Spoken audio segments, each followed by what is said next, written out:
ತುಂಬಾ hype create ಮಾಡಿರೋಂಥ teaser ಇವತ್ತು. ಹೌದು. ಅದ್ರ ಬಗ್ಗೆ ನಿಮ್ಗೆ ಏನು ಅನ್ಸುತ್ತೆ ಸರ್?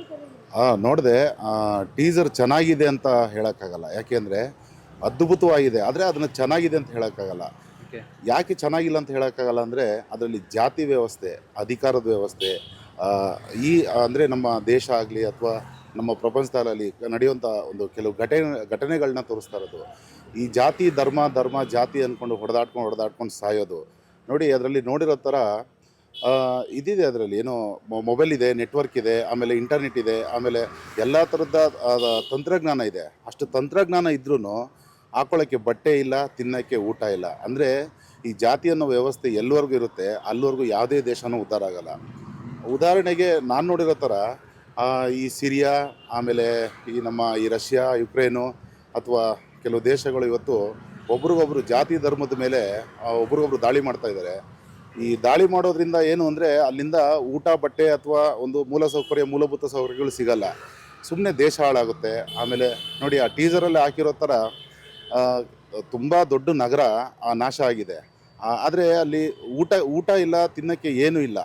ಆದ್ರೂ ಈ ಜಾತಿ ಅಂದ್ಕೊಂಡು ಜನ ಸಾಯ್ತಾ ಇದ್ದಾರೆ. ಇದೇ ರೀತಿ ಜಾತಿ ಅಂತ ಹೋದರೆ ಮುಂದಕ್ಕೆ ಯಾವ ರೀತಿ ಈ ದೇಶ ಹೋಗುತ್ತೋ ಅನ್ನೋದ್ರ ಬಗ್ಗೆ ಉಪೇಂದ್ರ ಅವರು ಒಂದು ಅಚ್ಚುಕಟ್ಟಾಗಿ ತಿಳಿಸ್ಕೊಟ್ಟಿದ್ದಾರೆ.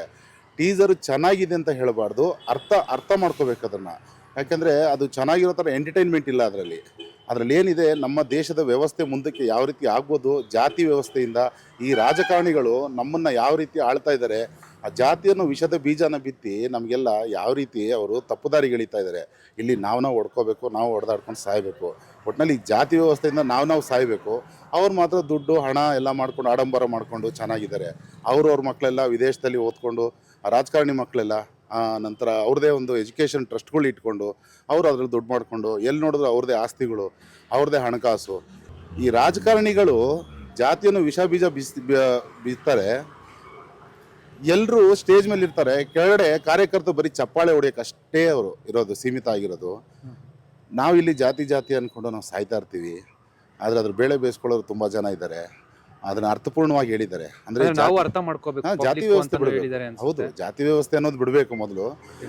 ನಮ್ಮ ಕುವೆಂಪು ಅವರು ಹೇಳಿರೋ ಥರ ಸರ್ವ ಜನಾಂಗೀಯ ಶಾಂತಿಯ ತೋಟ ಅಂತ ಹೇಳಿದಾರಲ್ಲ, ಅದನ್ನ ಎಲ್ಲರೂ ಪಾಲನೆ ಮಾಡಬೇಕು ಅನ್ನೋದು ಈ ಟೀಸರ್ ಮುಖಾಂತರ ತಿಳ್ಕೊಬೇಕು. ಸರ್, ಅವ್ರ ಸಿನಿಮಾ ಅಂದ್ರೆ ಎಕ್ಸ್ಪೆಕ್ಟೇಷನ್ ಜಾಸ್ತಿನೇ ಇರುತ್ತೆ. ಹೌದು ಸರ್, ಈ ಟೀಸರ್ ಮುಖಾಂತರ ಏನು ಅನ್ನಿಸ್ತು? ಖಂಡಿತವಾಗ್ಲೂ ಎಕ್ಸ್ಪೆಕ್ಟೇಷನ್ ಇದೆ. ನೋಡಿ, ಈ ಜಾತಿ ಅನ್ನೋ ವ್ಯವಸ್ಥೆ ಯಾವ ರೀತಿ ಆಗ್ತಾ ಇದೆ, ನಮ್ಮ ಮೇಲೆ ಯಾವ ರೀತಿ ಪ್ರಭಾವ ಬೀರ್ತಾ ಇದೆ ಅಂತ ಒನ್ಲೈನ್ ಸ್ಟೋರಿನ ಅವರು ಬೇರೆದೇ ಥರದ ಒಂಥರ ಅದೇ ಡಿಫ್ರೆಂಟ್ ಅಂತ ಹೇಳ್ತಾರಲ್ಲ, ಆ ರೀತಿ ಅವರು ತಿಳ್ಸಕ್ಕೆ ಕೊಟ್ಟಿದ್ದಾರೆ. UA ಸಿನಿಮಾಗೆ ಒಳ್ಳೆಯದಾಗಲಿ. ಮೊದಲನೇದಾಗಿ ಉಪೇಂದ್ರ ಅಭಿಮಾನಿಗಳೆಲ್ಲ ತುಂಬ ಕಾತರದಿಂದ ಕಾಯ್ತಾ ಇರ್ತಾರೆ ಇಂಥ ಸಿನಿಮಾ ಬರಲಿ ಅಂತ. ಯಾವುದೇ ಸಿನಿಮಾ ಬಂದರೂ ಸಮಾಜಕ್ಕೆ ಒಂದು ಉತ್ತಮ ಸಂದೇಶ ಆಗುವಂಥ ಚಿತ್ರ ಬರಬೇಕು ಅನ್ನೋದು ನನ್ನ ಒಂದು ಅನಿಸಿಕೆ. ಸರ್, ಇದ್ರ ಜೊತೆಗೆ ಗುರುಪ್ರಸಾದ್ ಅವರು ಇತ್ತೀಚೆಗೆ ಆತ್ಮಹತ್ಯೆ ಮಾಡ್ಕೊಂಡಿದ್ರು. ಹೌದು, ಅವರು ಕೂಡ ಈ ಸಿನಿಮಾದಲ್ಲಿ ಕಾಣಿಸ್ಕೋತಾರೆ. ಹೌದು. ಸೊ ಅದ್ರ ಬಗ್ಗೆ ಏನು ಹೇಳ್ತೀರಿ? ಅದು ದುರದೃಷ್ಟಕರ. ಅದು ಅವರ ಒಂದು ಸ್ವಂತಿಕೆಯ ಸ್ವಯಂ ವಿಚಾರ ಆಗಿ ಅವರು ಸ್ವಲ್ಪ ಏನೋ ದುಡುಕಿದ್ದಾರೆ. ಅದನ್ನು ಒಂದು ಪಾಠ ಆಗಬೇಕು ಕೆಲವರಿಗೆ. ಯಾಕಂದರೆ ಸಾಯೋದ್ರಿಂದ ಏನೂ ಸಿಗಲ್ಲ. ಬದುಕಬೇಕು, ಬದುಕಿ ತೋರಿಸ್ಬೇಕು, ನಾವು ಯಾರು ಅಂತ ತೋರಿಸ್ಬೇಕು. ಅವ್ರು ಮಾಡಿದ್ದಾರೆ ಅನ್ನೋದು ಸ್ವಲ್ಪ ಜನರಿಗೆ ಕುತೂಹಲ ಇದೆ ಅಂತ ತಿಳ್ಕೊತೀನಿ. Thank you sir, thank you so much. ಒಳ್ಳೆಯದಾಗಿ.